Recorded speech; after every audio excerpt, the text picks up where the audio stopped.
Stepford's Metro. Truly a well-organized and efficient operator. Some people think it's big, but what if I told you it was meant to be even bigger? Stepford's Metro looks very different today compared to what it was planned to be. In this video, we will look at the several failed expansion proposals for Metro. Most of these are from the last 3 decades, with one exception, so let's start right there.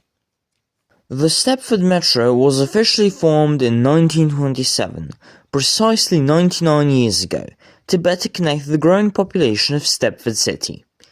At this time, the Greater Stepford Railway was the only railway operator in this particular area. However, it was a regional operator with not very frequent trains, and the growing city of Stepford needed far more frequent trains. The Metro was formed between Stepford East and Stepford Victoria, stopping at Stepford Central and City Hospital. Immediately after opening, plans were made for a new 2-phase extension to Stepford Southgate.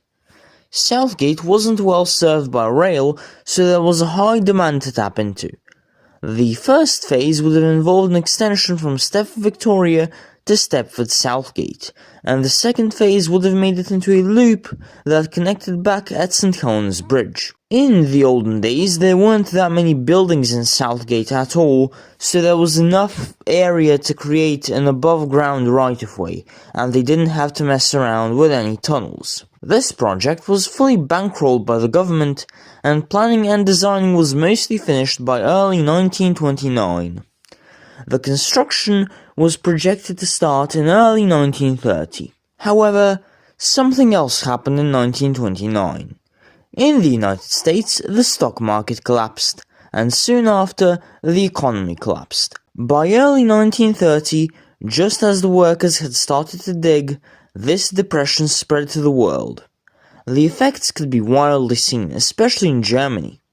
The lack of funds soon caused the cancellation of the Southgate project, and by mid-1931, the Stepford Metro bankrupted entirely and was forced to shut down. However, this would not be the end of Metro in Stepford. In 1995, a bunch of men with silly mustaches got around.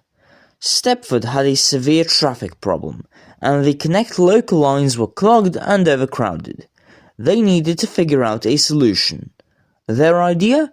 Make Metro again. Of course, all of this had to be done in secrecy because, they decided to do the planning in secrecy. It would have brand new underground railway lines and modern electric trains. This was where we got Stepford's Metro, with the core section and everything else except for the Barton Loop. But Stepford's Metro was originally going to be far more expansive. Around 1998, as final plans were being drafted and construction on the Metro core was going to begin, the planners of Stepford wondered what to do with the northern area. Willowfield and Stepford UFC would already be included in the Metro plan, but what about the suburbs north of Hampden Park? Perhaps the line to Wharton Plaza? They had their hands full. What they came up with was the 1999 Stepford North Metro plan. This plan called for a new line branching off somewhere before Stepford UFC, heading towards Parliament and Wharton Plaza. A second phase of the extension from there would see the line extended from Wharton Plaza via the abandoned railway line on the line of trees to Willowfield, also hopefully increasing demand for new residential buildings in the abandoned line of trees area. Now, as you can see by this image of the line at Stepford UFC, they clearly had no idea where the line would go. A 2001 edit to the plan saw the junction moved to just behind Stepford UFC, right after the depot. This was frankly dumb, and it was instantly rejected by the city council. The project stood in limbo for a few years after that. In 2006, just after the core was opened, Stepford's planners suddenly remembered the old Northern Metro plan. They quickly drafted up a new, far better plan. The line would branch off just before Stepford East and call it New Platforms. Then, it would have an unnamed intermediary stop, then joined the already planned line after the scrapped Whitefield-Lido junction. It was perfect. Well, except for the cost and the construction disruption, of course.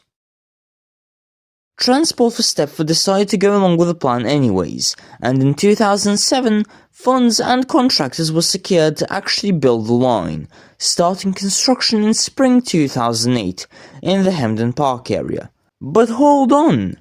The project suddenly grinded to a halt a week before construction was set to start, because someone in the Stepford City Council accidentally ate a critical document. Transport for Stepford and the contractors would now need several months of legal work to get the necessary permits to begin construction. This hoop was overcome in the summer. However, the line was delayed until 2009 to allow room for High Street's renovation to be finished quicker. Unfortunately, this didn't last long either. In September of 2008, the United States did another oopsie and the world entered into a global recession. Suddenly, the funds dried up, without a single shovel hitting the ground. By the time the recession and High Street's renovations ended, the project was scrapped.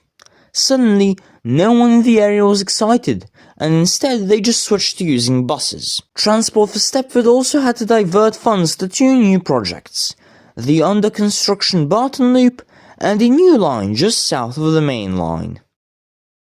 In 2011, Transport for Stepford officially committed to go ahead with the Southgate Metro project. A new junction will be constructed right after the Financial Quarter station, going into a tunnel and two underground platforms at Stepford, Victoria.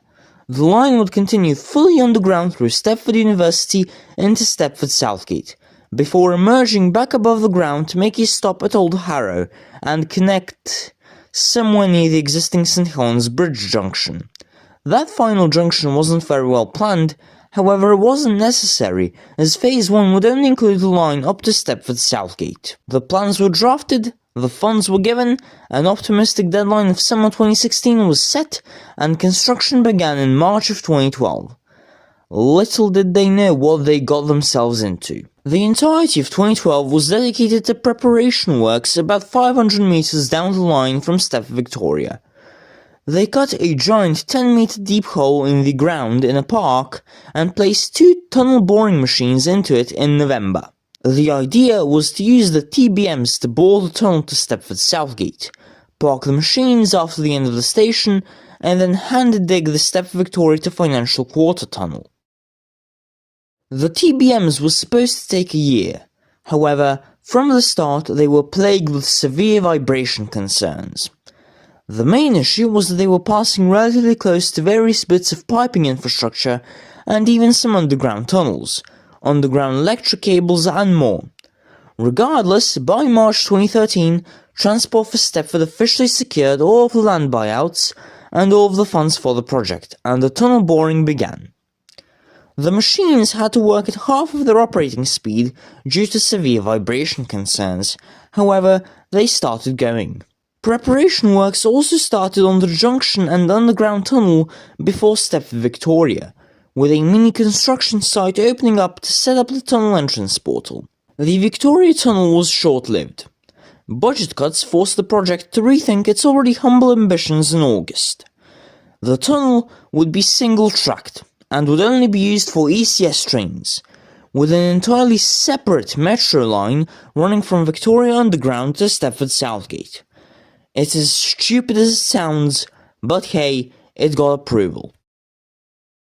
A new massive blow to the project came in May of 2014, when one of the TBMs just failed. It could only cut about 600 meters of tunnel by this time. The second TBM was also halted this time due to the first TBM's failure. The Southgate project now literally stood in limbo. About a week later, Transport for Stepford officially confirmed that one of the TBMs was completely dead, and that the project would have to be halted. This weird limbo situation went on until 2018, way past the summer 2016 deadline. Transport for Stepford decided to make the line single-tracked and went ahead with continuing to bore the tunnel, again with only one of the TBMs. However, the working TBM of the two was partially corroded and it couldn't even start up. The traffic issue in Southgate was really bad now, and it would only get worse, so Transport for Stepford had an emergency meeting with the Southgate Council. They decided to construct a bus rapid transit system instead, with dedicated bus lanes from Stepford Victoria to Southgate. This would really only involve some traffic signal changes and a lot of red paint. The TBMs were buried, the construction sites were closed, and the Southgate project was officially disbanded in September of 2018. Before I inevitably end this video, there's another project you may know of, the Metro tram train to Whitney Green. But did you know it almost never opened? The tram train to Whitney Green was opened in January of this year. It began construction in 2023, with new tunnel portals at Barton and the construction of tram tracks between Denton Road and Greenslade. The Whitney Green tram link was already almost done, so they just needed to check the rails, but there was just one really small final problem. They couldn't find a way to fit in overhead line equipment at Denton Road. That's right, this entire fully complete project was being held back because of lack of overhead line electrification equipment. However, thankfully, Stadler came to the rescue by adding batteries on top of the Class 398s. This solution would also allow the 398s to run on the Stepford Bay line, creating the iconic Metro tram train from Whitney Green to Stepford Bay that we all know and love today. See, not everything Transport for Stepford does is a failure, but the vast majority of it is. Thank you so much for watching this video. Special thanks goes to my channel members whose names you can see on screen. Make sure to join the Discord server for emojis of Toby snorting nose candy. I'm gonna go barrel roll a fighter jet into the nearest data center now. Goodbye.